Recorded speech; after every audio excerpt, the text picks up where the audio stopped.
And we are live. Cool. Hey, what's up, everybody? How you doing? It's your man, J Kev. J Kev here with Leif.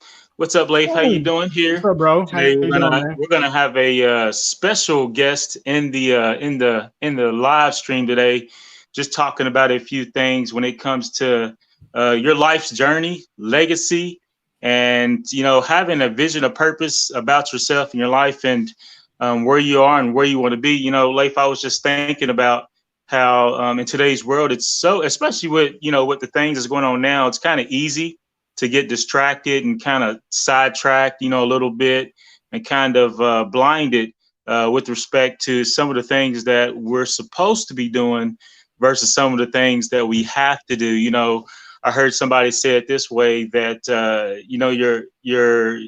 we all have things that we have to do to feed the stomach, but there's something that our soul desires Yeah, when it comes to those things that's innate in us, and just kind of following those paths, those things that we are destined to do. So you well, I'll let you tell it. How did you come about connecting with our special guest tonight, and what made you reach out to her and kind of want to have a conversation that matters with us tonight?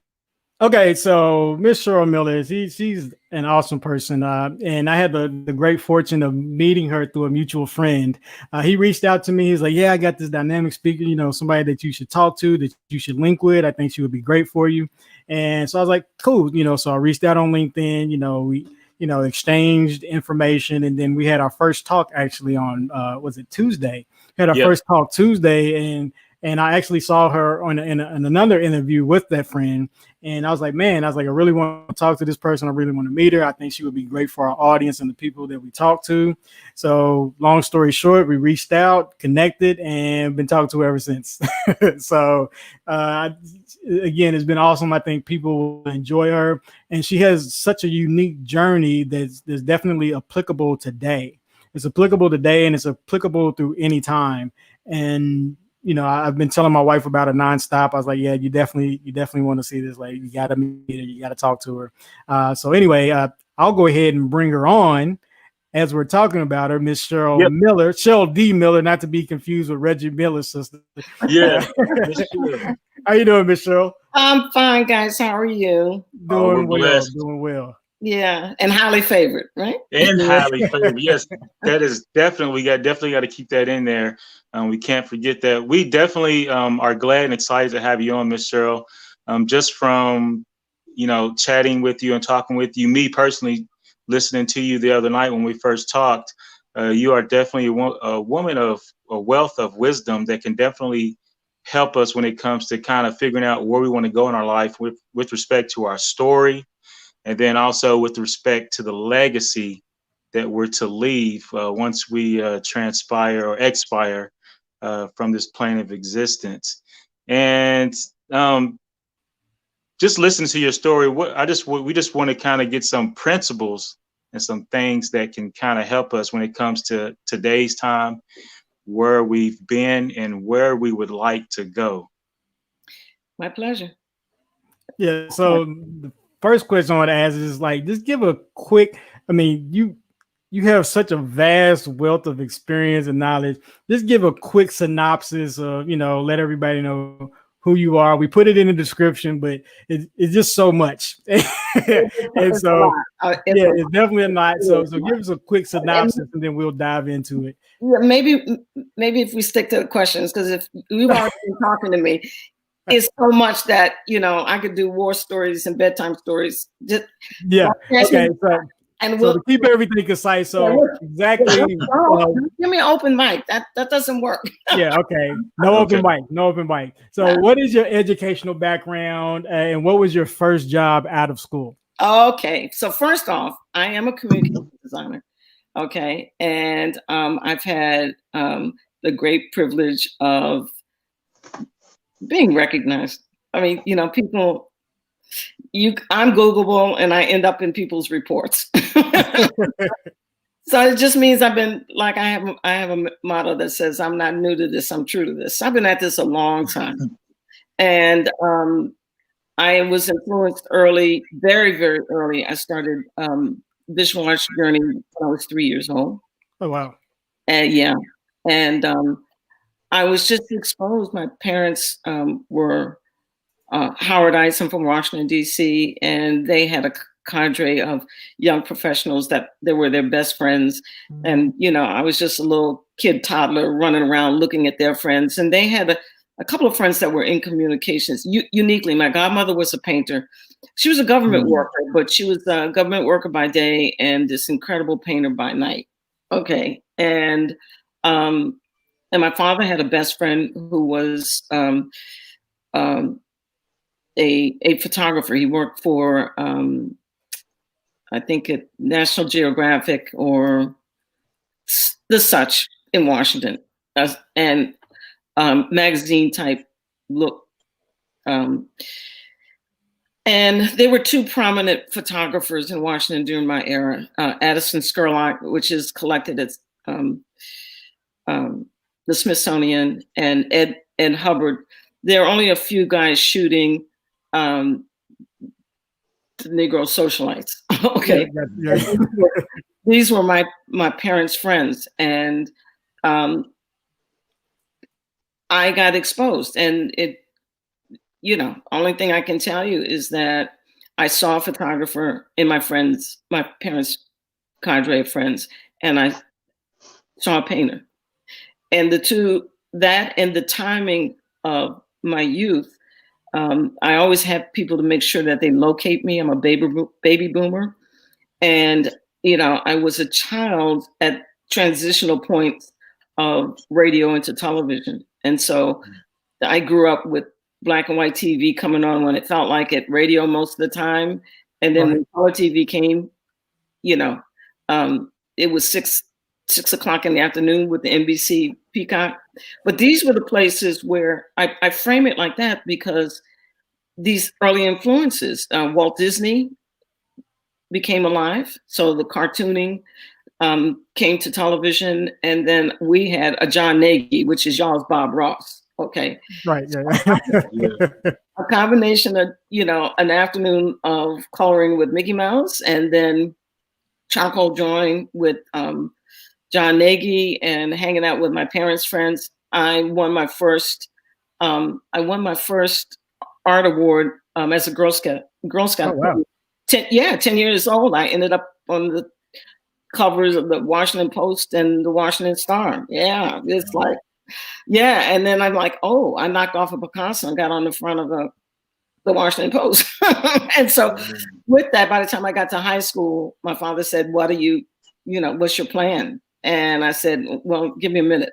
And this is, please locate it. This is the place where African-American kids were being invited. You know, I grew up before the Civil Rights era, through the Civil Rights era, and after the Civil Rights era. So as a young teen,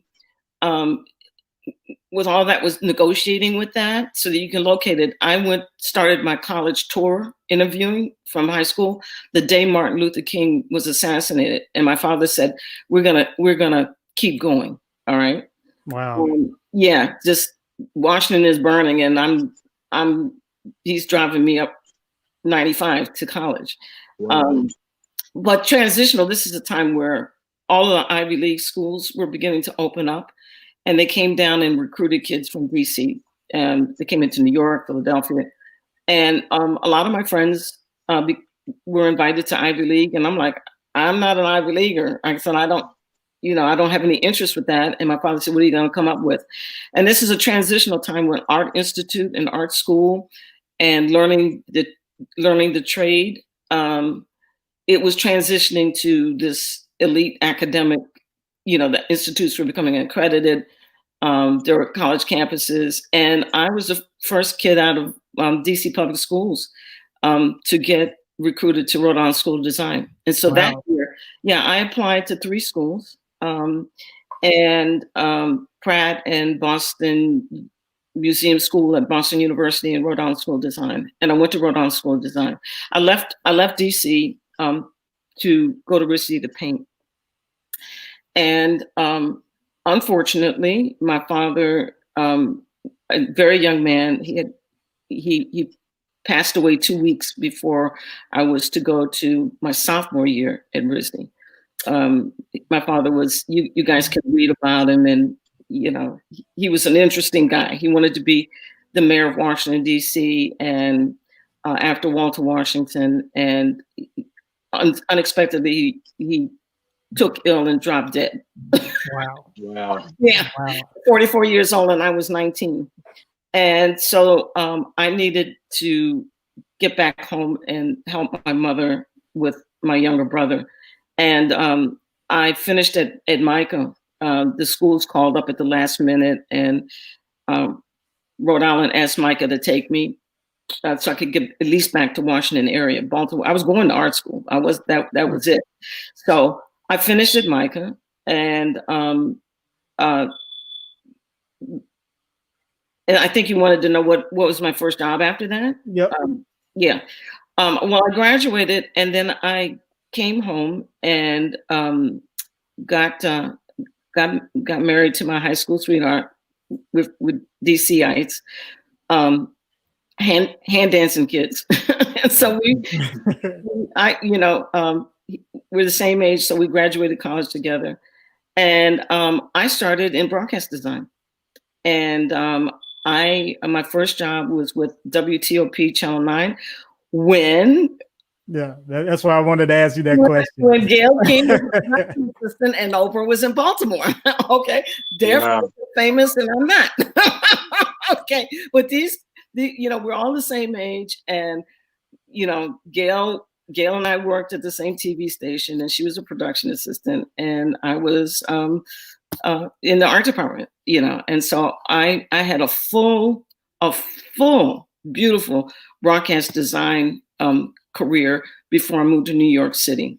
And I say full because I worked for 3 of the local affiliates, and I'm really blessed. I've had an incredible, I got a knack for winning awards. So I was awarded. I've got enough awards to make wallpaper, okay? But I can't even remember all of them. But when I say I was acknowledged as a broadcast designer, and had the privilege of being on the startup team at Howard University when they put up their PBS station. All right, so I was on the startup. There was 8 professionals, and I was the art director for the station in 1982. 1980. And so I was art director. I ended out my broadcast career at Howard. I was on that startup team. And in 1982, I moved to New York. My husband had finished MBA grad school and got an opportunity, and we moved to New York City. And we pulled out, And but by that time, I had 10 years of experience, and I had worked for NBC, CBS, and PBS affiliates in Washington, D.C. So I was a broadcast art director. And really, really enjoyed it. But, I always had, there was a part of me that always wanted to be a publication designer. So I learned business early. I had clients. See, television was interesting because one of the shops was union. And so we had, I had time to build a practice. So I had a print practice in Washington, D.C. Okay. And so I was doing print by night and broadcast by day. And so I started putting in a lot of traction for being a designer. How long did you do that for? I'm sorry? How long did you do that for? Like the print? double time? The double. I've been working like that my whole life. And then what I did is when I got to New York, Howard resolved to New York, we moved out for business. And, the story of how the firm and all of that, it started with, I am a corporate wife, and I didn't know how long I would be in New York. So I said, the first thing, let me go to Pratt. There was Cooper Union.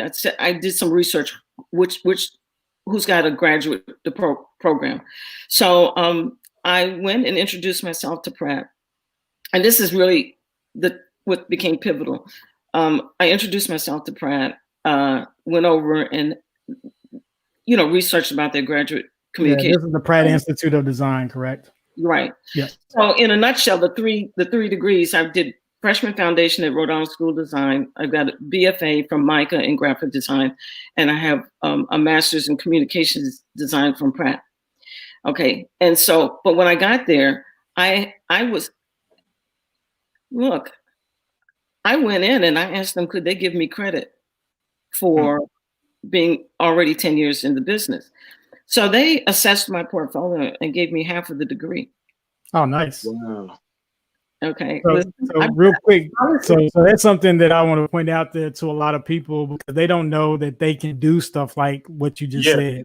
Yeah. That you can go in and actually demand certain aspects of your degree based on your experience, and a lot of people miss out on those opportunities. Well, I think a lot of people miss out on opportunities because they don't ask. Yep. I really do. Okay. And that's a big piece of why I've been able to have this legacy. All right. Is that I said I belonged in places. And I made sure I got there. Okay. So I was assertive. I wouldn't say aggressive. Okay. Yep. There's a fine line. Okay. So you have to know when to hold them and fold them. But most of the times I'm very, very, very assertive. And so aggressive, you can be obnoxious. Assertive, yep. There's a fine line that you have to know how to dance. Okay. And so would you say that's an important skill to develop, knowing how to be assertive? Oh, absolutely. You're not going to get anywhere if you're not assertive. Yeah, especially being in New York, especially for you. Listen, what did I tell you? Don't get me off. Listen, if I finish all the questions and we got a minute, then we can come back for stories. But New York is New York is the kind of place you come in on the Greyhound bus, and this what everybody goes back on the Trailways bus. You don't make it. Okay. Yeah. And so if you do make it, okay, you make it. And honestly, I walked away from a great job, my home, my family.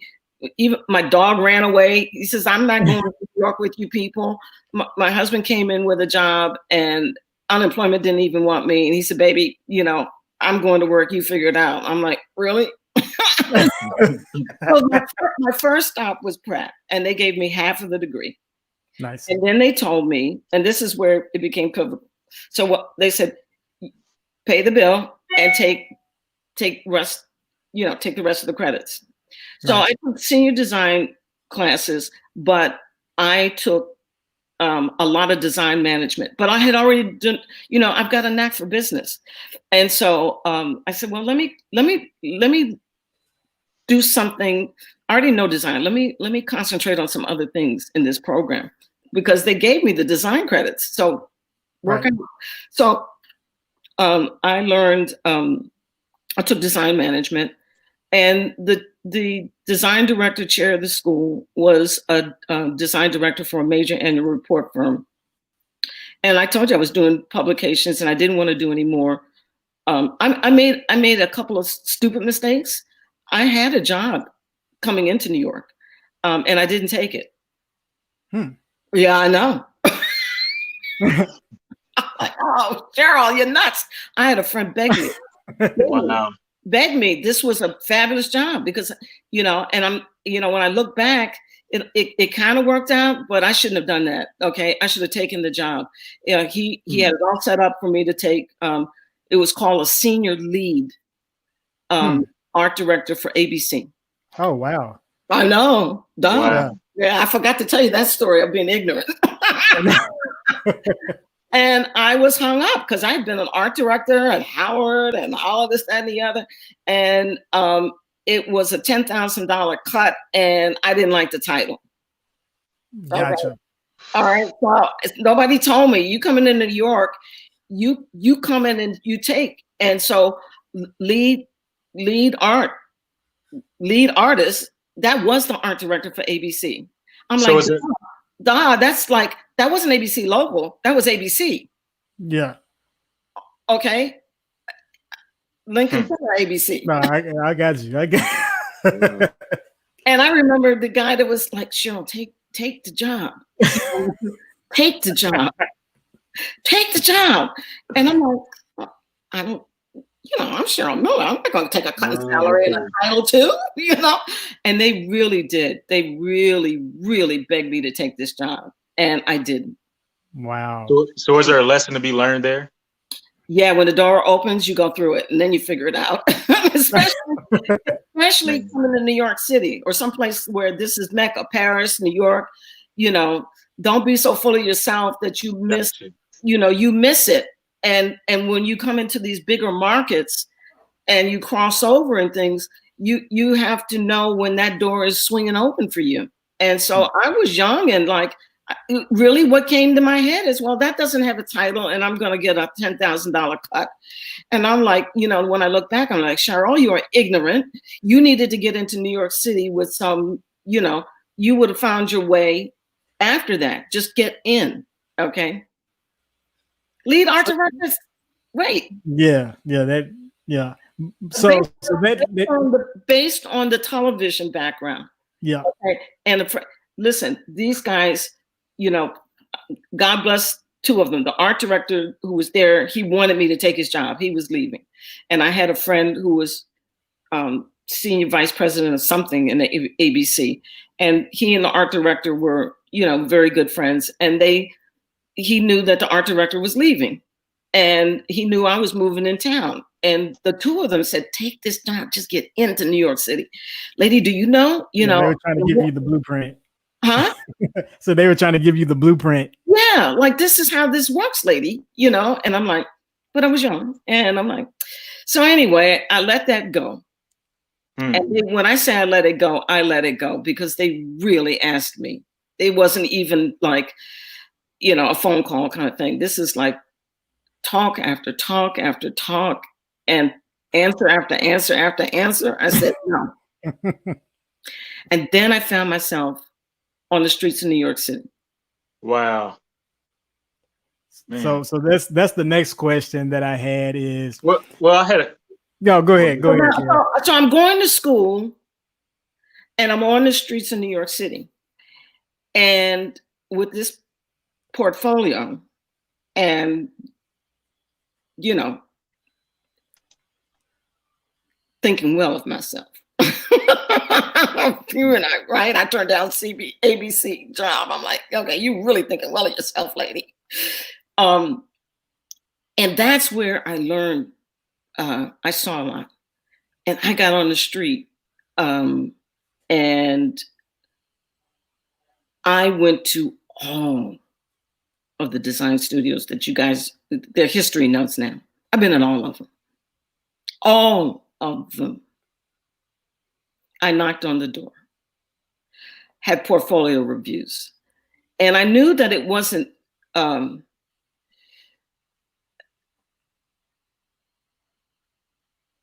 design studios are small business. They're small business, okay, and people work with their tribe, and everyone was nice enough to keep passing me. So passing me means like they would spend time with me, they would tell me the ropes about the studios, and then they would send me to a friend, their friend. So I went from studio to studio to studio.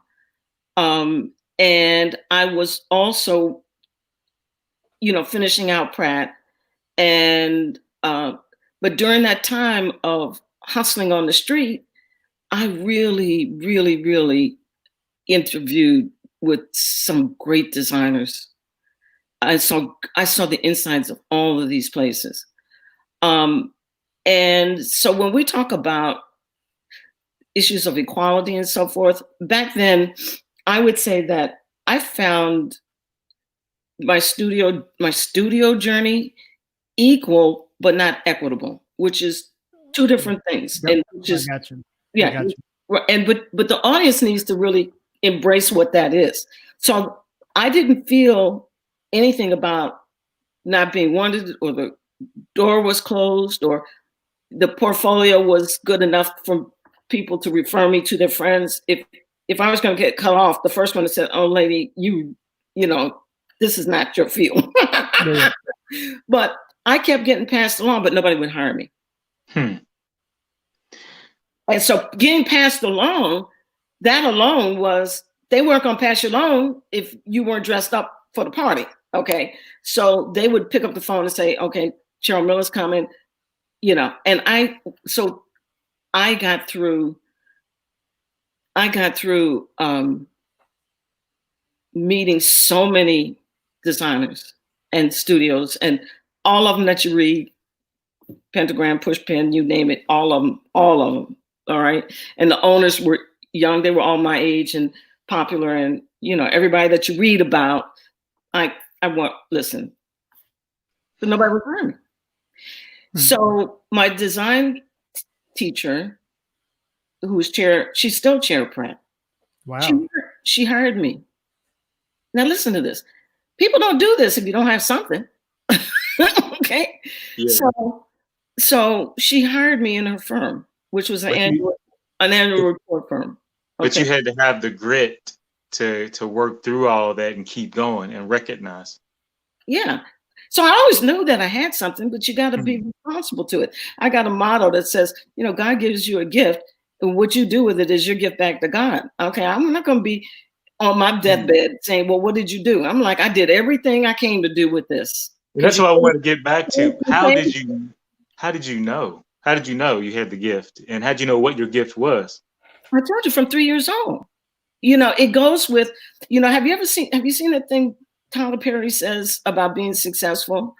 You know, he's got a little clip that runs through Facebook and you can catch it. And it's kind of like, our responsibility is to be true to what it is that we really know, and just do your best with it. And then the rest of it takes care of itself. He does not have why he is Tyler Perry. Okay. And why what has happened, other than that he's been true to it. And since I was 3 years old, I've been true to it. And when I was 3 years old, my father had they were all Howard people, and they had their little men's clubs and, you know, the little alphas and all of that. And he would go out. We would go out on a Saturday night to an alpha meeting, and he had a friend, Mr. Mackey. Mr. Mackey taught high school art at McKinley High School in Washington, D.C. And every time Papa left the house, I had a Mickey Mouse drawing, and I folded it up and said, Papa, would you ask Mr. Mackey if I have talent? I looked for critique from the time I was 3 years old. Wow. And I knew I had this. I even had, back in the day, all of this television stuff. They used to have a Michigan or Chicago Institute kind of television thing. You take a test if you got talent. Yeah, I know what you're talking about. I don't know what it is. The same test. Yeah, yep. right. I did. Yep. You know, draw the face, the portrait. Of Yep. I'm 5 years old and I take the test. I mean, yeah, it's about taking. Oh yeah, of course you got the test, lady. Your daddy's gonna pay for the lesson in the mail. But who at 5 years old or 6 years old, and I have these influences, and at 3 years old, I'm asking, I remember just as clear as day, I'm knocking off Mickey Mouse and drawing and say, Papa, will you take and ask him if I can do that? Do I have anything here with this? You know, trust me, you don't get it all. I'm tone deaf. I cannot sing, but I can see. It's like, Mama, don't sing. Church, Reverend, no. Don't. That's a kryptonite. No, but I can see. Okay. And so with that, this journey, you know, I found myself in New York. And then it was time to graduate. And I was working for my teacher. My teacher hired me. So I learned the annual report business. And two things kind of collided. But the point of the legacy is Pratt wouldn't let me out easily. They let me in easy, but they wouldn't. Gotcha. They wouldn't let me out easy. And so the chair of the department, she was the senior design teacher at the time. And so there was a chair. He's passed away, and now she's the chair. She's been there since, she's still there. Okay. Tom Manassi. He called me in. He said, okay, it's time for thesis. And he looked at me. He says, lady, no design project for you. I said, okay. Wow. He said, this was easy, and no design project for you. we need you to make a contribution to the industry. That's exactly what he Oh, said. wow. Okay, pay your credits, and if you think you're going to graduate and walk, no design thesis project for you, not you. Dang. But yeah, I know. I was like, okay. So what I did was I said, okay, and this is what I want to talk about on.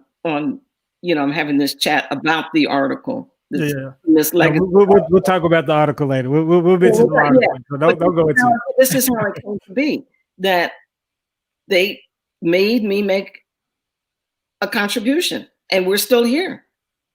Wow. I did what they wanted me to do, and I'm still here. I made the contribution, and I have a motto. You live your life for others is your story. No, when you live your life, it's your story. When you live your life for others, it's your legacy. And so that thesis, that thesis took a life, and it's why I'm here today. Awesome. Right. And then the studio came from, that story I told you last night about, I did a season of annual reports. I learned high-end corporate work, which is really, I should have taken the ABC job, but as I said in Washington, I wanted to be a publication designer in addition to having a strong broadcast background. So I had to make the sacrifice in an ignorant. If I had gone TV, I might still have been media and never got to. I really want to do publications, and that's pretty much how it resolved. And the story of how I got my first contract. That's actually the next question. But no, we won't talk about the whole story, but we want to ask you how you went from Pratt to being a business person.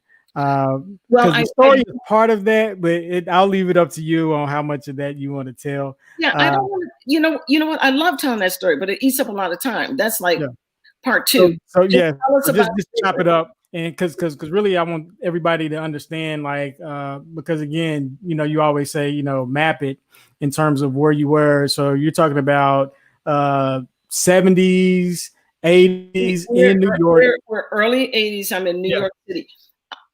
Basquiat is downtown and I'm uptown. So if anybody knows fine arts, Warhol and Basquiat have moved to Chelsea, because the flats are cheap. Wow, yeah. Okay, they're downtown painting and I'm uptown doing design. They are my contemporaries. Wow. So they're down in Soho, they're down in Chelsea. The real estate is cheap, and they're making these lofts, and they're making these crazy pictures in fine art, and they got a story. And I'm uptown, and I'm doing fancy art, and I got a story. And I'm still alive, but they're going on to glory. Okay? We won't go there. We won't go there. Okay. So that's your framework. Yep. Okay, that's your timing. So from the timeline, how did you get your first contract, and how did that start? Just again, I know you say it's a long story, but just go into the crux of it, because a lot of people are struggling trying to figure out what they're going to do next. Well, which is a fabulous story. Please come me back so I can give you the details, because you'll be at the edge of the table like, oh my God, the lady's crazy. And look, you heard it, but I can't. This is a great story. It's a great story. Here's what happened. I graduated from Pratt. I made the contribution in my thesis. And I walked away from the annual report studio.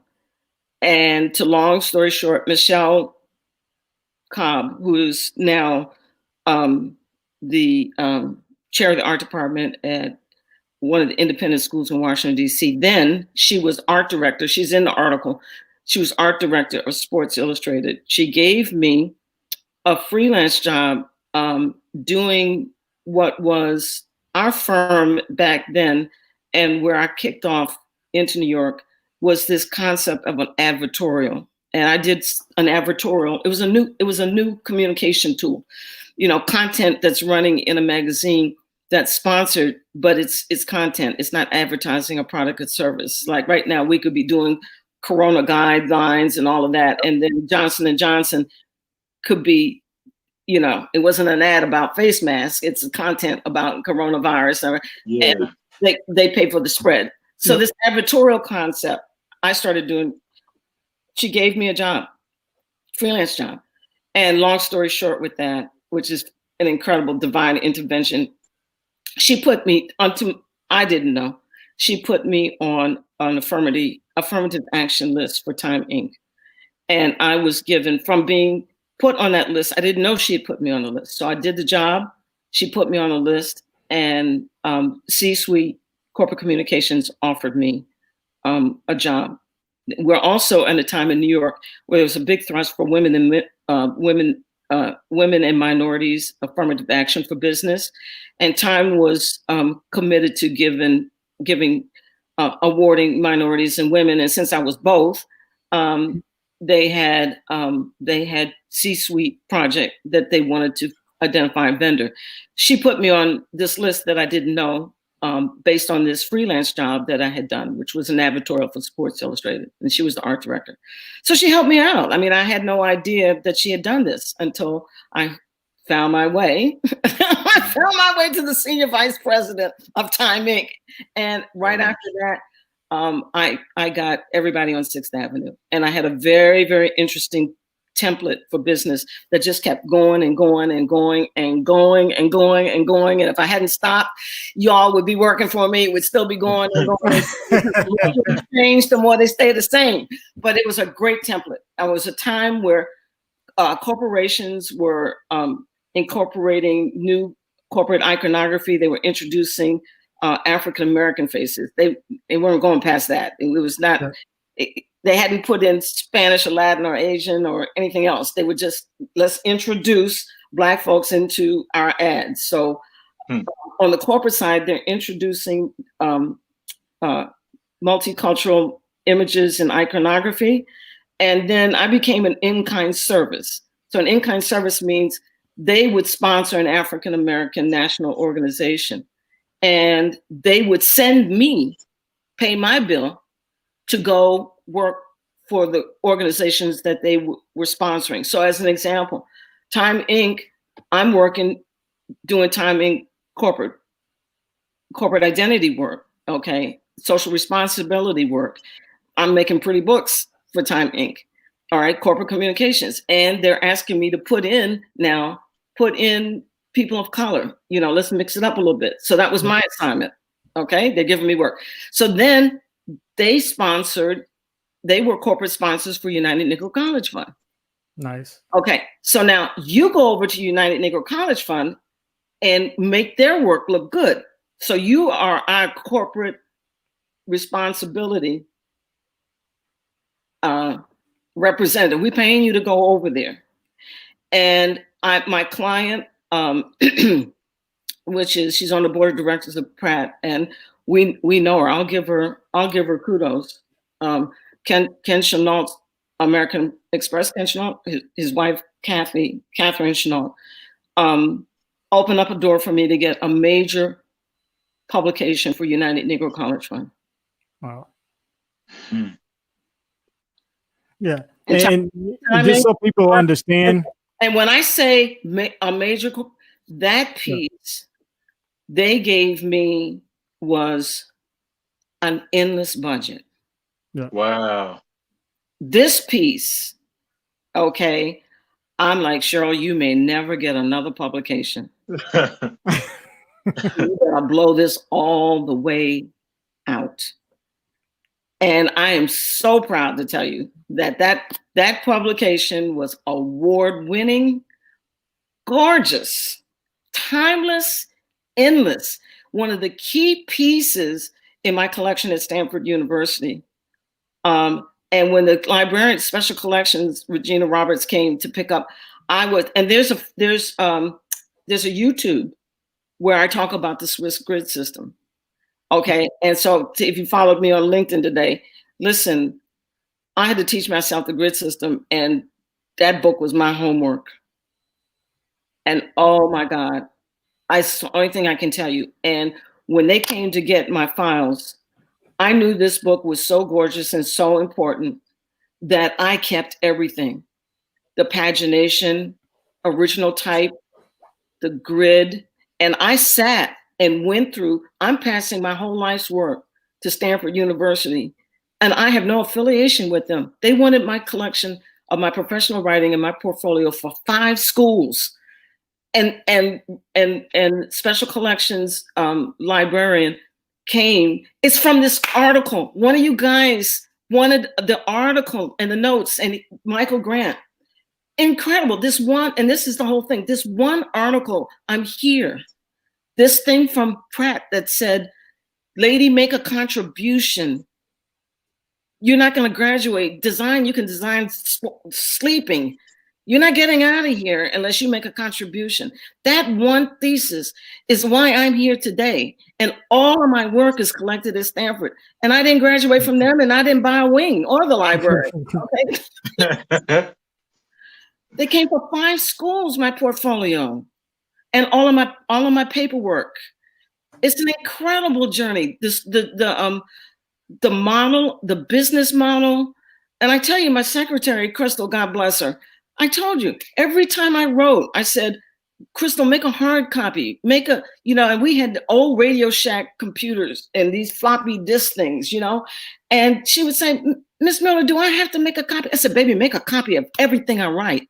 I said, double up on it. I want a hard copy and I want a computer copy, because this technology is moving so fast, nobody is going to be able to read this floppy disk. Okay, so this school came and got all of that.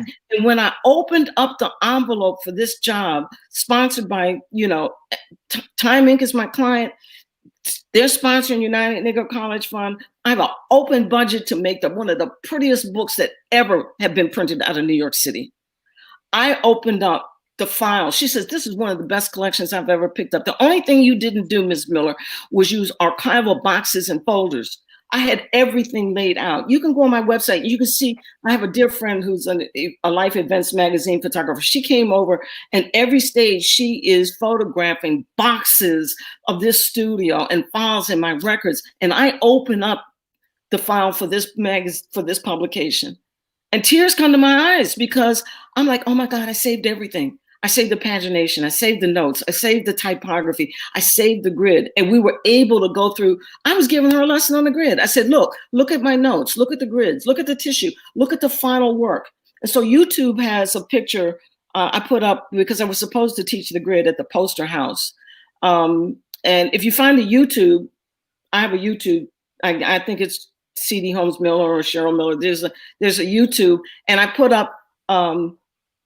it up because I was supposed to teach the grid at the Poster House in New York before we got locked down here. Okay. And that clip of my explaining this book, I'm giving a little mini grid lesson. I'm telling her how important this document I saved. So I had this template of doing Fortune 500 6th Avenue C-suite work. Then I would get sent over. So that's how I got national work, to go over and help these organizations with their corporate communications. We did some of the prettiest books for some of the United Negro College Fund, the Legal Defense Fund, the Urban League, and that infamous poster. Oh my God, the Black Caucus poster. Everybody, listen, I stopped the whole thing. I did everything on that poster myself. We won awards, all of it. All of it is unbelievable. And what I did was I saved everything. I bought overs. Okay, so I bought 250 to 1,000 copies of everything I produced. And so I have vintage posters, and now people want the posters. So I'm collected in 3, my corporate posters are collected in 3 museums: Stanford, the Poster House, and the Design Museum in the Netherlands, The Hague. Okay, and what I wrote on LinkedIn is what I'm telling everybody to do, okay, is now when you guys, God bless you, you call me, you want me on your show, I still get, lifetime awards and that kind of thing. And now everybody has branded me for me. I didn't even know what I was doing, okay? I'm just doing what my mind is telling me that I know I'm supposed to be doing. Okay, and I'm going to talk about that my purpose and mission, is legacy. I knew exactly what I was doing. And I knew exactly what I was saying when I went out to pitch. And I went out to pitch telling people, you need me to do this. Okay, because for my community at that time, I'm like, you don't need to be dressed up. So to the African Americans, I'm like, people, you are after the civil rights movement and you're around here trying to get corporate sponsors and grants and, you want funding, okay? And everybody's here looking like church bulletin ditto machine back in the day. I'm like, no. So I had a pitch. I'm the only one that can do this. Dress you up so that you can go do what you have to do. And I put everything in these publications, everything possible. And I had a printer. He's still there in New York City. I got to give him his kudos, Mike Hort, Enterprise Press. And he loved doing work with me because guess what? Every time we won awards, we'd get more work. Okay. And honestly, I was bringing him a, minority business and we were winning awards. So if he won an award, I got work. If I won an award, he got work. Nice. Listen, my bedside chat, my fireside chat, the stories, and I gave you one about Pat. I saw Pat, my rep from the print. I saw her at a Christmas show in New York, 30 years. And the first thing I thought she would say, Miller, it's so good to see you. She'd say, Miller, we made so much money. I'm like, Pat, I haven't seen you in 30 years. How are you? Billa, we made so much money. I said, I know, Pat. I know. We had a nice run. That's awesome. I wish somebody was TV. I was on every time. And so and I kept pushing Michael. I would push the budget. I said, can I have better paper? It's like, Miller. I'm like, come on, give me the paper. Can I have an extra color ink? Can I, so I'm looking at this portfolio piece. Every time I got a job, I'm like, I've got to win an award and I got to have a portfolio piece. And I'm going to buy 250 to 1,000 of them because that's going to be my business card. I didn't have a business card. I was giving out books and posters and come see about me. I'm the only one in town. I had a swag. And I pushed the budget so I would win awards and I would invest. Nice.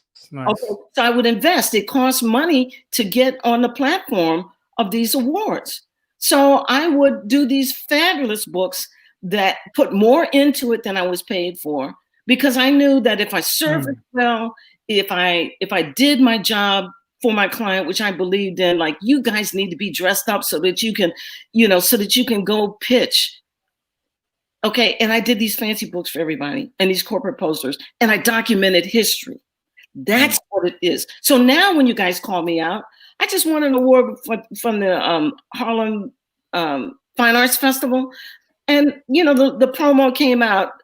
Cheryl Miller designed the New York communications design firm that defined corporate communications for the civil rights era. I'm like, did I come up with that branding? And I'm like, 2 sentences. I'm like, yeah, that's exactly what I did. And when the librarian came, she looked through all of these books, and my girlfriend is taking all of these pictures, and I could just see Regina like, oh my God, that's a footnote. Oh my God, that's an annotation. She would turn, and yes, it's not about design. Design school is the last reason why she wanted it for Stanford.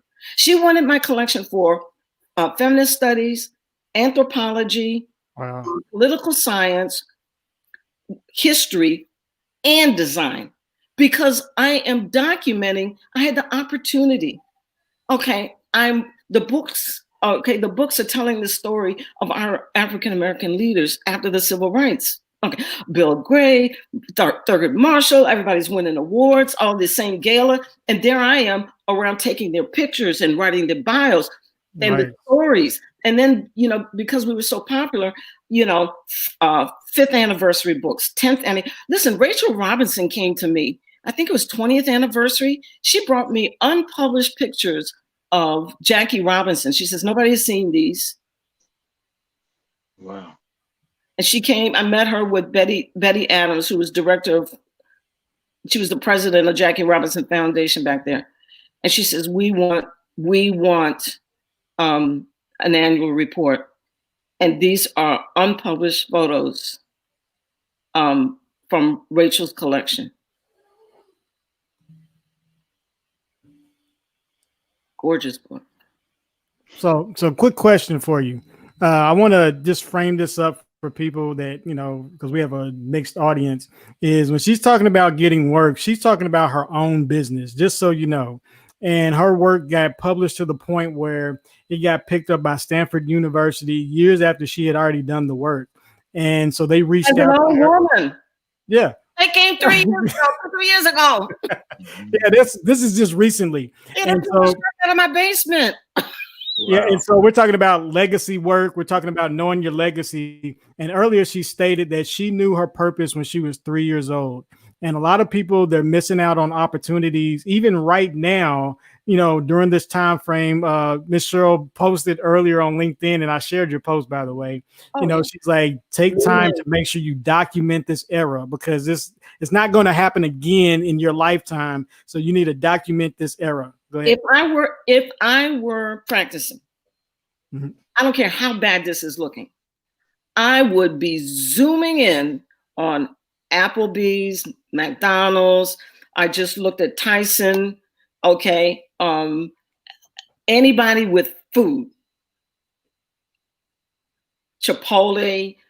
I'm talking about, I would knock on the door and say, listen, can I do your signage for coronavirus? So everybody's got takeout menus. Yep. They got the signs on the door. They have their policies. Okay. I would go to corporate communications and knock on the door and say, I would be the expert. Do you know that you need to have safety guidelines? Let me do the publication. Let me do your signage. Let me do your menus, takeout menus, even if you start locally with a restaurant. Okay. So I posted today, the signage alone, COVID-19 will be back, right? And if you go source the work, I would see a need and say, you people need me. Listen, BET was my client. One of these days I have to come back. So I told you the story. Yeah, I know. I can't do that one. I want everybody to hear, but we'll get on it. I can't do my story. The star and the B and the T. We can't go there. Yep. But when they went public, okay, which means you coming out of Washington, you coming out of private, and you coming to New York with HBO and everything that you're doing, you right? I knocked on the door. I said, listen, I want to do your annual report. You cannot come into New York. Okay. Privately held, now you're public. You need an annual report. I went and knocked on Debbie's door. I asked her, I said, I would like to do your, because you need it. You got to get dressed up. Now, I can't remember which way it was, but once, I don't know whether she called me or I called her, but when I got in her office, I said, I looked right at her. I said, I'm the only one who can do this. I wanted that BET annual report. That's all there was to it. And I looked right at her. I said, I'm the only one who can. Listen, you got to get dressed up. I'm an annual report designer. I know I left you in Washington one way, but we're here in New York. Okay. And this is the way this goes. You got to have a book by the end of February and you got to look competitive. And I want to do it and I can do it. And I looked at it and I said, I'm the only one that can do it. Wow. It was gorgeous. Gorgeous. One of the best annual reports I've ever done. And of course, we won awards and everything else. Just right. I'm like. So given the times we're in now, would you still be on the hunt? Like listen, New York City, I have 5 designers, a secretary, office space across from Grand Central Station. I had to pay city tax, state tax, porter tax, my tax, the kids' tax, the salaries, the leases. Now, so okay, now we're coming in to no more pay stops. I had 5 Macintosh, Okay, I'm paying for everything. You ask me if I'm on the hunt, I would be on the door, McDonald's or somebody. Listen, do you know that you need this? You need branding. See, we called it a whole bunch of other stuff back there. You need an advertorial. I would knock on the door. McDonald's, Chipotle, you need an advertorial. Okay, let me do you. I'm the only one in town here that can do an advertorial. That's what I say. I'm the only one that can do this. You know, I was one of the first on. Listen, McDonald's, we did the advertorials. Okay, it was a new tool. All right, and so like right now, I'd be knocking on somebody's door, and then I'm not talking about saying giving me $100 for it, because now it's like we need that done tomorrow. I remember my advertorial for McDonald's. They called me up. How long is that going to take? I said about 3 months, because I knew the production. I knew what it was going to take to do it. We don't have 3 months. Can you do it in 30 days? I'm like, you want me to do a 3-month job? And then they turn around and says, do you want to do it? I said, yes, indeed. And then I charge for it. Yeah, you charge. Let's say that again. I charge for it. One more time. I charge for it. Yes. Can I tell you the truth? Can I tell you the truth? Tell us the truth. I took the profit, and I have an antique at this point now. I got an antique red BMW. Wow. I took the profit and told my husband, we need a Christmas gift. It's stuck in my garage now. It doesn't work anymore. But back then, I got an antique place on it. It doesn't go anywhere. No air conditioning, no nothing. But back then, okay. You want me to flip backwards like that? I'm like, okay. Okay, I wasn't afraid. Say that one more time. Follow that handbook. There's a handbook, guys. There's a handbook. That's the money you're supposed to be making. Yep. The the graphic arts handbook of pricing or something. So knowing your craft and knowing the economies of scale. Okay. However they said to write that invoice. Yep. And I would dare say that today's community running a firm probably doesn't bill for everything that they're supposed to bill. Because things now with technology have gotten bundled. So I would buy type that now, gets dragged and pulled in with the iDesign and Quark and all of that stuff, all right? And you think you just assume, listen, I bought type and it would cost me. The headline type would cost me. Okay, now you all just stream that stuff in. Yes. You need to bill for it. Yep. There are little things, there are expenses, and put 20% on it. And I would buy my own printing and then mark that up. Okay, so I took, plus, gentlemen, I own the copyright for all of my clients' work. Nice. Okay, so I guess where I got aggressive is business. I wasn't afraid. And I would go and pitch and be the solution to the problem that and in my world, my community needed to be dressed up. And in the bigger world, the bigger community needed to include us in their communications. So I had this template. One client made 2. Nice. And if you ask me, that model still exists. And I don't know anybody doing that. So I just gave you a business model. Okay? Yeah, it's a major nugget. It is. So go ahead. What are some takeaway principles, that we can take away from your career that we can apply to some other areas of our life? Like for one that sticks out is having purpose and having crystal clear clarity about what it is you're supposed to be doing. I don't care what happens. I see the same thing. I've seen the same thing since I was a kid. And there have been, like in the church, Yeah. I've seen good days and bad days, and I won't complain. One of my favorites. Don't ask me to sing. It'll be all over. All over. So you can imagine the obstacles. Ooh, I don't even want to talk about the obstacles. But I never, ever, there's nothing that has happened that clouds my vision that I am a formidable voice as a visual artist in the 20th and 21st century. I came to do damage with this. Nice. I like that. Hey, yeah. And then now I'm too old, so you all got to do what I say to do so you can finish it and do more. That's my new motto. I came to do damage. I came to do damage. I did. That I'm here. And whatever this pie in the sky is, I'm going to get it and I'm going to have it. And so are you. And you've got to finish. Yes. You've got to finish. And I've made a lot of friends.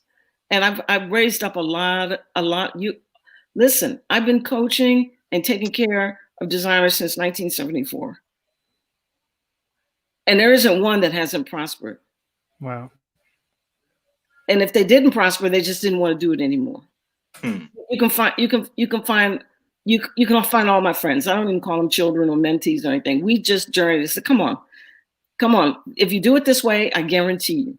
If you do it this way, I guarantee you're gonna get somewhere with this.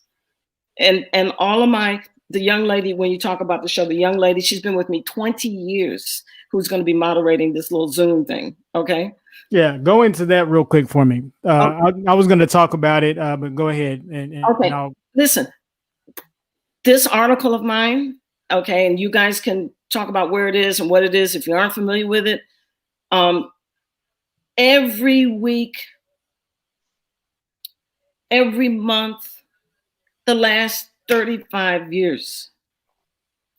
I don't even have a Wikipedia page. I'm in card catalogs. You can't find me, but I am found. And first and second and generation designers from my time find me, word of mouth, back in my website, and they ask to talk to me because of this article. And I stop for everyone. And 2 people within the last 10 days called me. And then I said, you know what? I'm going to Zoom this thing. I'm going to put some intentionality in this. I said, I want to talk about how I did the article, not why I did the article. You all know why I did the article. I don't want to talk about that. I want to talk about how, the experience of how this article, not even technically, but how it is a legacy piece of trade industry scholarship that is still alive and well because we are here. And so my talk is going to be, I'm going to give you the tenets of my faith. Okay. This is how it was written. And we're not going to talk about why it's written. We're going to talk about how it's written. And I was given the experience from Pratt.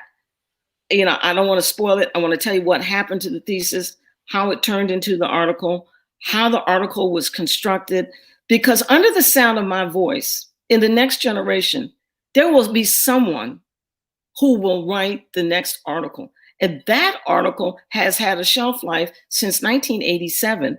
And in 2016, I believe, the editor came to me from print and asked me for a Black History quote. And I stopped and I said, this is where you have to know.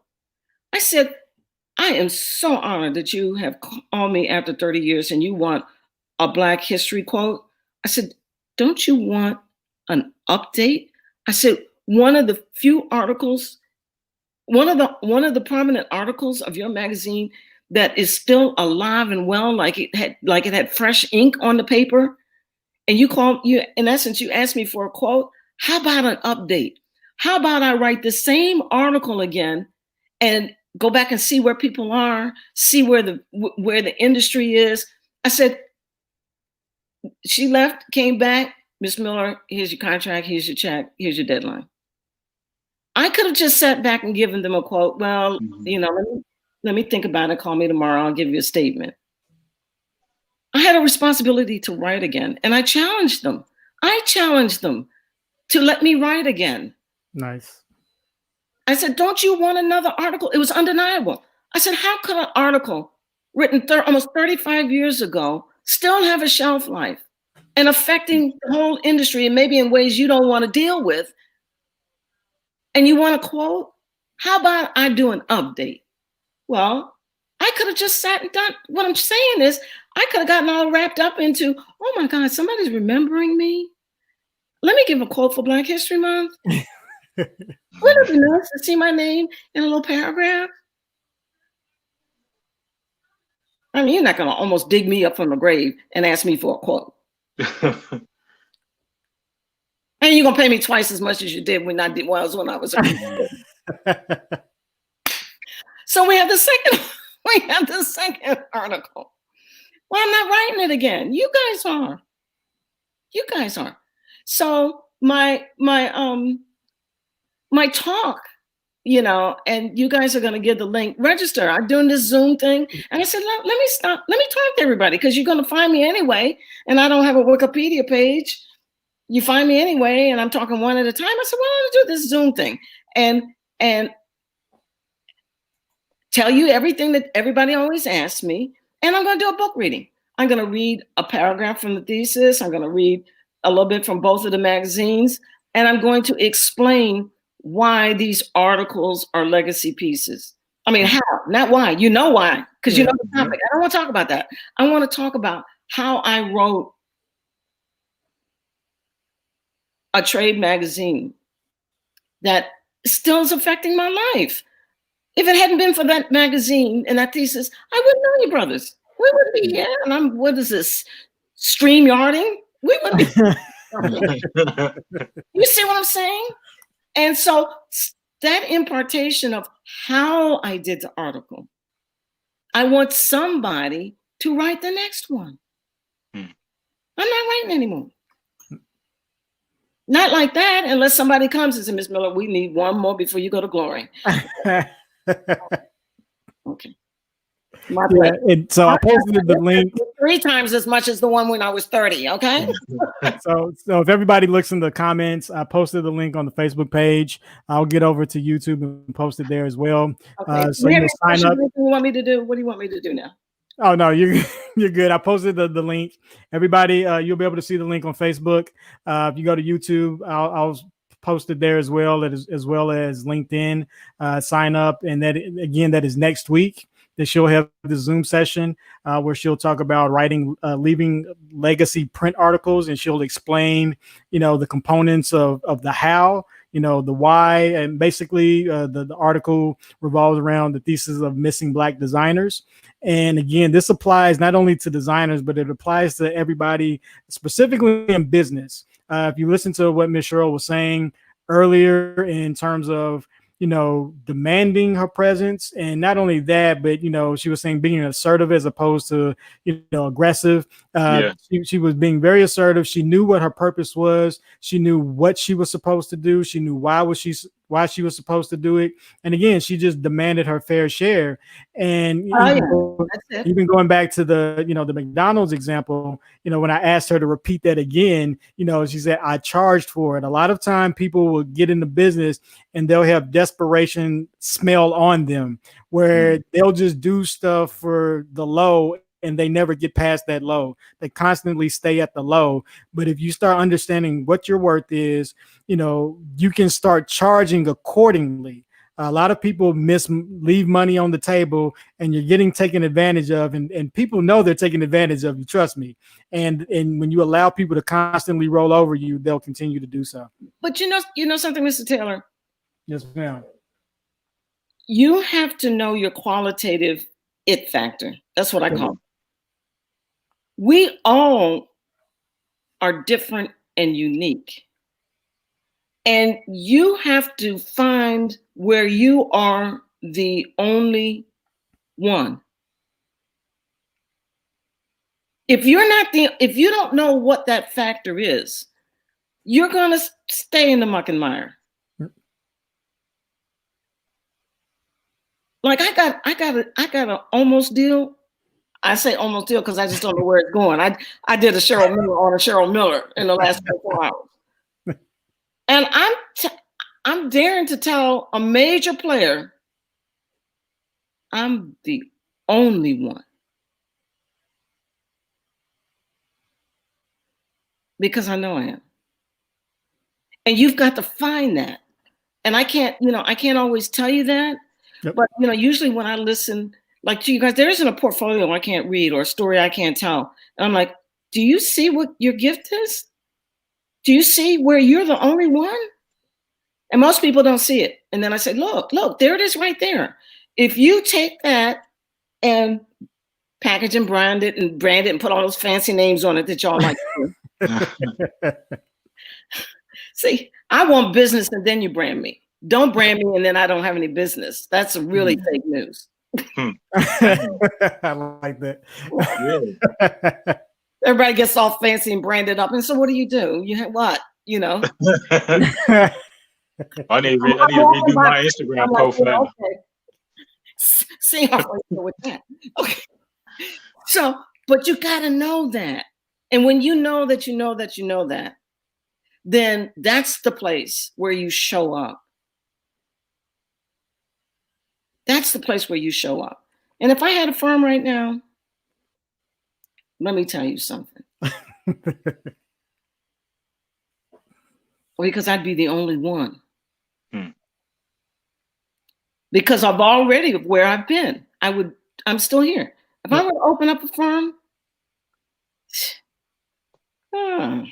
no, I want to teach you all how to open up a firm. I'm not opening up any more firm in New York City. I want you to. I don't want to tell. I want to tell you what I did. I mean, it couldn't be any more transparent than that. Okay, this is what I did. Now, I can't promise you the same result. But if you analyze and I give you my raw documents and I talk you through it, you should be able to eat the fish and spew out the bones, because we are talking about 35-year-old business. But business is business. Yep. And there's certain things that, a lot of it could be streamlined but I had a gift for business. And so that is the success factor.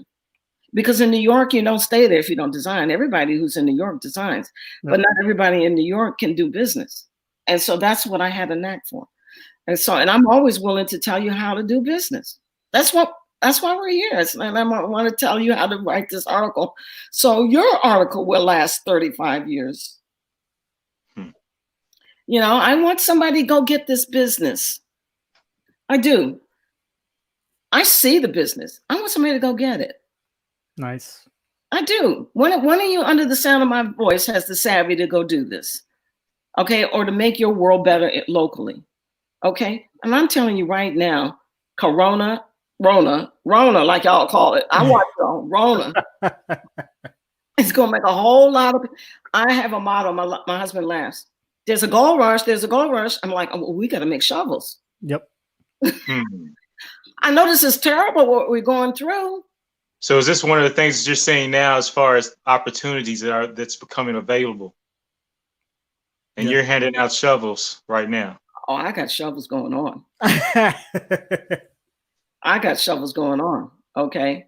And there are places where I'm saying, I'm the only one that can do this. Wow. Yeah.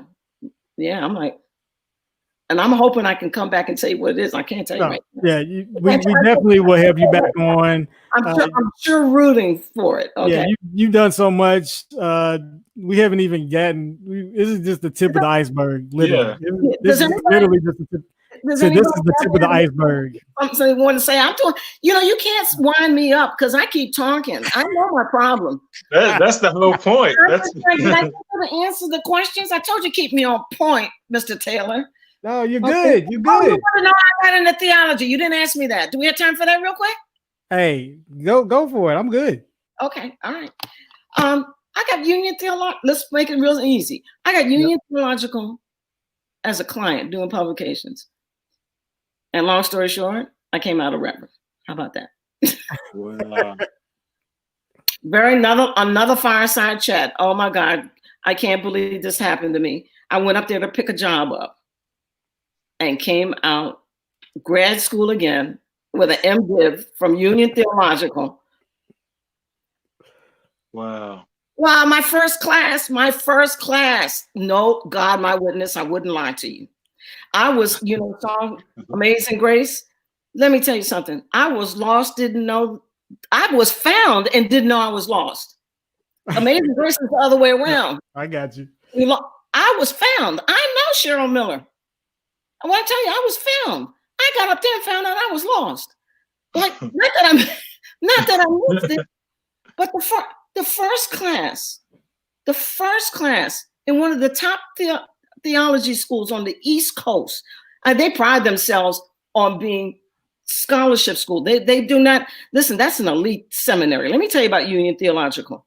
It's not field for ministry. They're not New York Theological or Fuller or any place else, okay? They are Union Theological. They're so elite, their school, they have no night classes. Their whole thing is, well, if you can't afford to be here or you got something else to do, then this is not the place for you. I'm like, whoa, that's elitist. We have no night school. That means you can't be all in. Yeah. And we train scholars. We don't necessarily, well, if you want to be a minister, okay, God bless you. We train those who will write the history books and write the scholarship and, document, we train the professors. If you want to be a minister, okay, very well. You do whatever you want to do. My first class, one of the top New Testament theologians, he called me up at intercession, which is like first semester after Christmas. Ms. Miller, I won't call his name, but it's the truth and no lie. Can you come to my office? I said, Dr. Wimbush, I just gave it to you. I said, Dr. Wimbush, what do you want? He says, can you come? I want to talk to you. I go up to Union Theological intercession, and I go into Dr. Wimbush's office. He looks at me and he says, how did you ace my exam?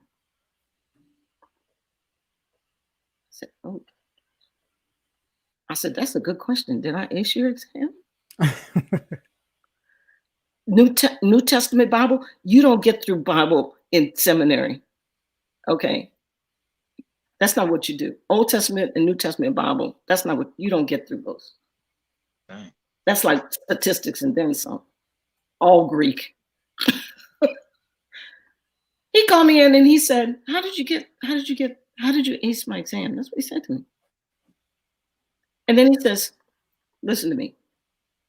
He said, can I meet your husband? I said, yeah. I said, why do you want to talk to my husband? He says, I want to invite you into the trajectory to study New Testament PhD. Wow. This is after one semester of seminary.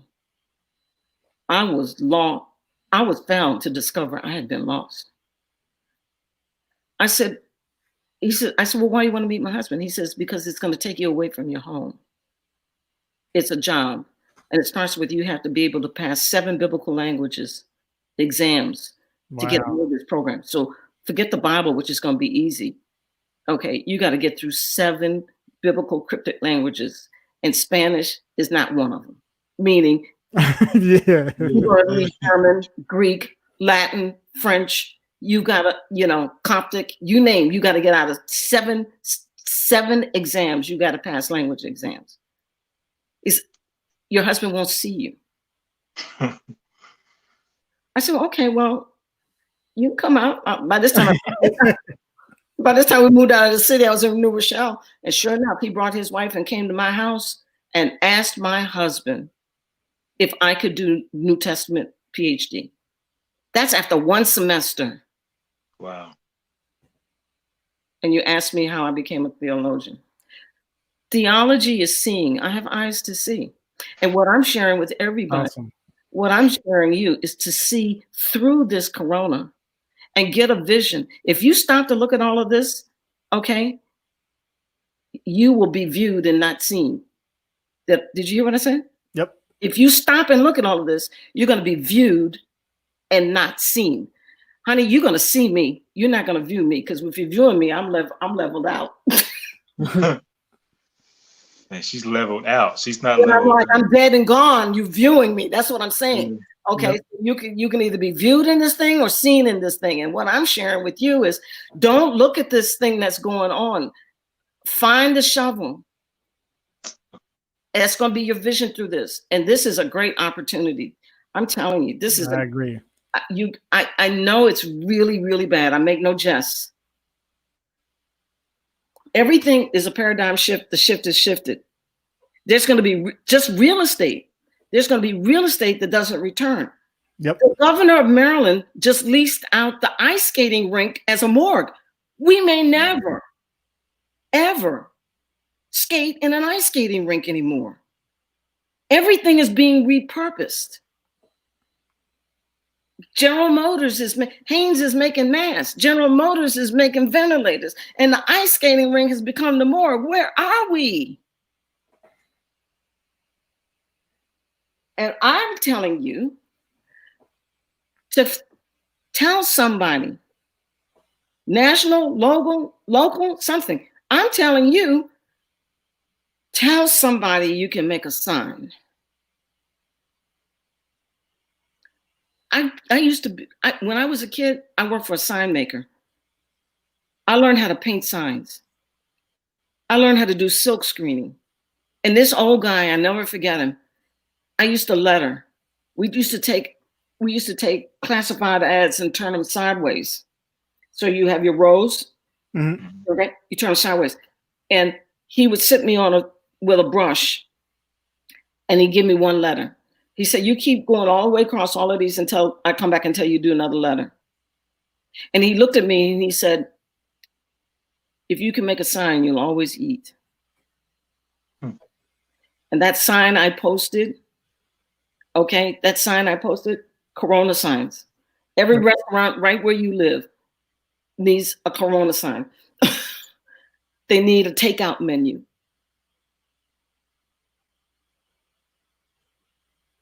The big people, they need advertorials. They need guidelines. They need, we're coming back. There is so much that you can find your way to do. Honestly, if it had not been for my time right now, I would not be here with you.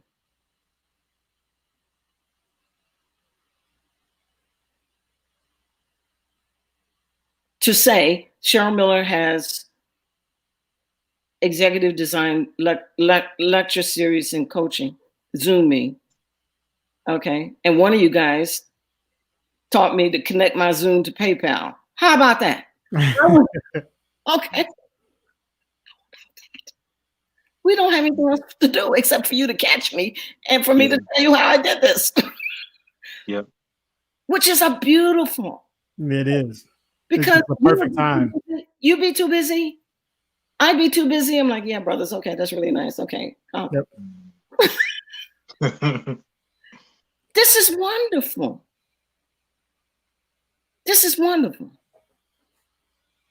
Because like next Tuesday, I really want somebody to write the next article. Okay, please. And I want you guys to finish strong. Yes, ma'am. Finish this thing. And if I can inspire you,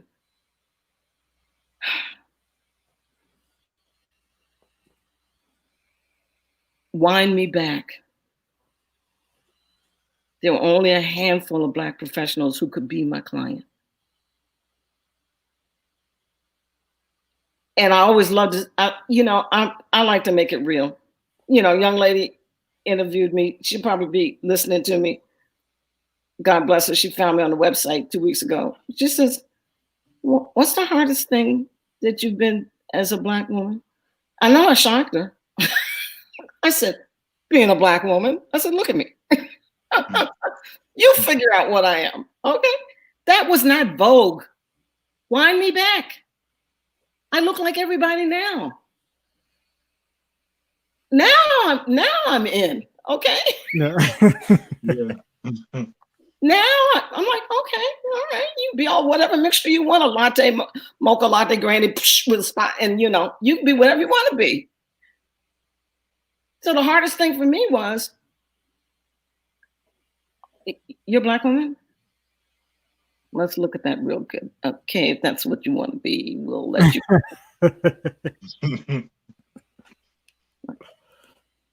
Okay, in New York City? Okay, all right. Let's see how far you go with that, So if I have a racial ambiguity, I'm an anomaly. It's after the civil rights movement. I only have this many people could be my clients. What more can you do? You've got to be able to do better than I did. You have to. Agreed. Put up your Crayola crayons. So you start making those signs. So there you go. I want to go ahead and wrap this up. We're at the hour and 30-minute mark. As always, I love you. I appreciate you. You have again, folks, this is just a small portion. Seriously. It's like we've had talks with the past today. You just don't even know the half of it. And so I definitely appreciate you for coming on. We will have you back for sure.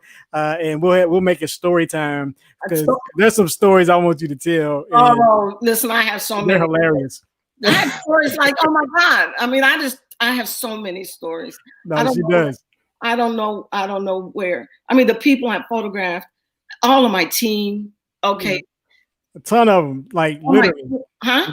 No, I said literally it's a ton, and they're good. I mean, trust me. Oh, you gotta come back. I have to shout out to my illustrators. I had one writer, God bless her, she's still on LinkedIn. Marianne Howland. I mean, Danita. Everybody is still out there, and we had, like Pat said, we made some money, Miller.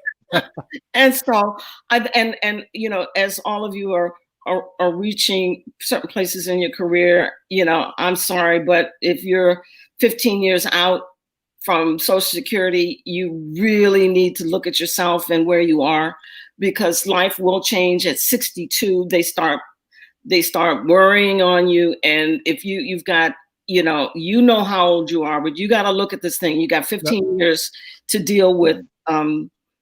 Wherever you are from 65, you really have to figure this out. If you still are having 35-year-old problem and you're 15 years out, that's not good. And so you need you need some reality check, and you need a plan, and you have got to retire.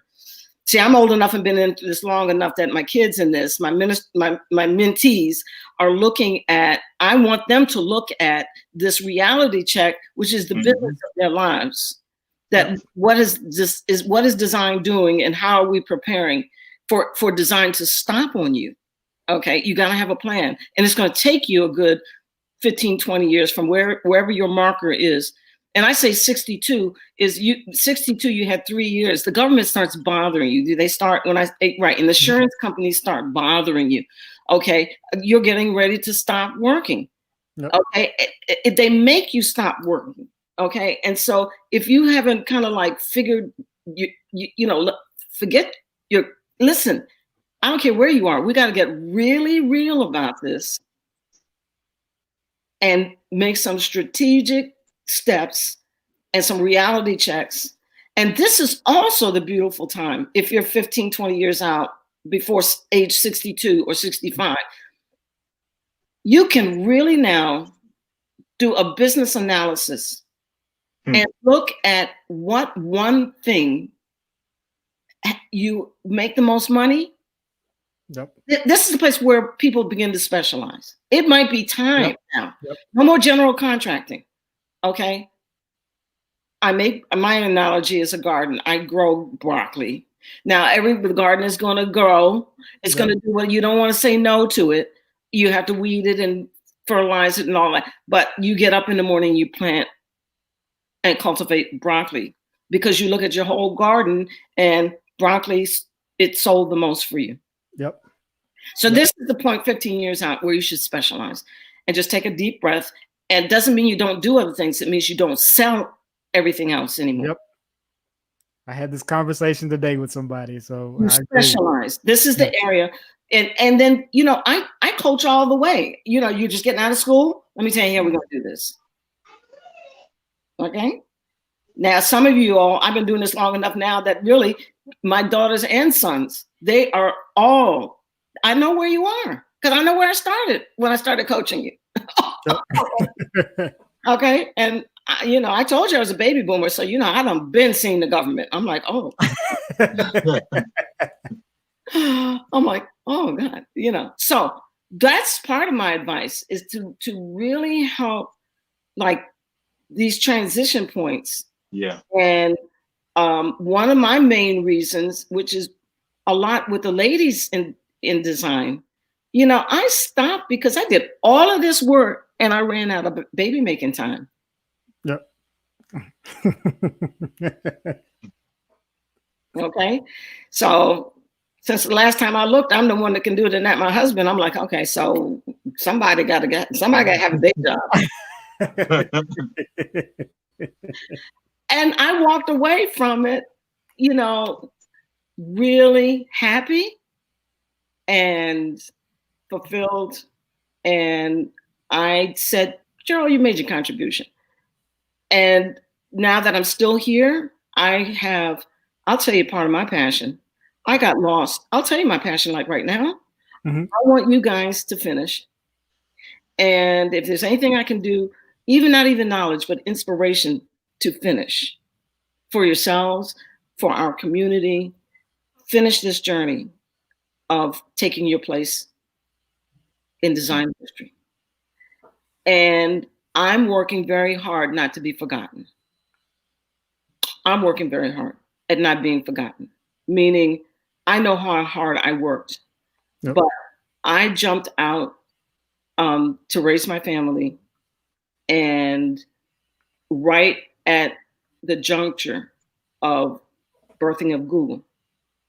So I'm in a card catalog. Gotcha.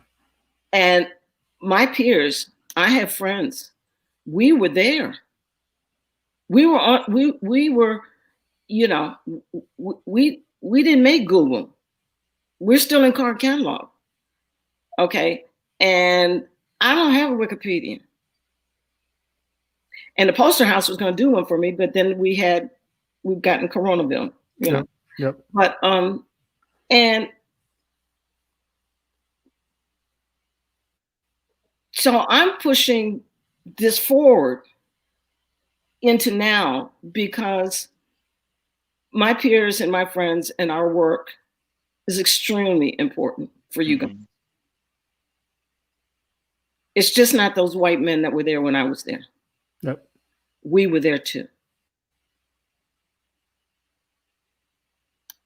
We were on 6th Avenue too. And we made a dent. It just wasn't these white guys. They know me. And I know them. And I just don't, I don't want to be forgotten. That's it. That's a piece of it. That's me. Because I gave so much that I'm the one that has to take me out of the, no one is going to say, Miss Miller, you know, I found you in a card catalog at the library. No, we got you. I want to make sure that I cross over. And no one cares that I stopped and said it was okay because I really have loved, I got a beautiful family. I would have missed the blessing if I kept fooling around with this. Okay. But now they're finished. I mean, you know, they're gone on. I'm home colleging now though. Okay. But thank God I'm not homeschooling college. I'm home Okay, so much, much better. I don't mind that. But I have time, to inspire and to make sure, that that my work, my legacy, the work, and my friends. I had friends. I'm including them too. My work includes some great designers. And everybody who was with me, everybody I know, we all need to come out of we're a generation of baby boomers that all need Wikipedia pages, and we all need to be a Googleable search, right? And we are in car catalogs.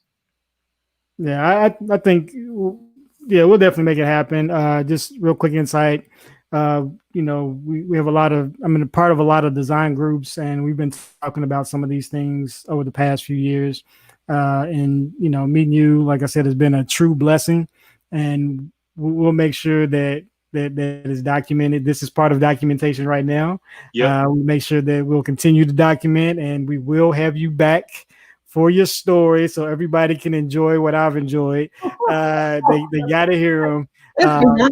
It's beyond a conference. You just have to walk with me. I'm like, oh my God. Yeah, but on a serious note, Miss Cheryl, she's a great person. She's a loving and caring person. You can tell just by this particular interview. You can tell by the energy that she brings. Just like my man Omar just said, he loves your energy. I love your energy. I think our viewers will love your energy. And next week, make sure that you sign up. I posted the Eventbrite link. She'll be talking about writing legacy articles to make sure that 30 years later, you're still in the game as well. So make sure that you check that out. She'll talk about the house. She may throw in some stories that you didn't get today, but make sure you check her out. And, on behalf of myself and Kevin and our audience, we appreciate you. Thank you for agreeing to be on the show. And is there, before I go, and before we get, does anybody have one question? Okay. Can I get a question from anybody? Somebody asked a question earlier. Somebody asked one question earlier saying, have you spoke at Faith Fellowship in Sayersville? They said you look familiar. Where? And let's see, I posted it's right there in Sayersville. No. Okay. Cheryl Luster Phillips.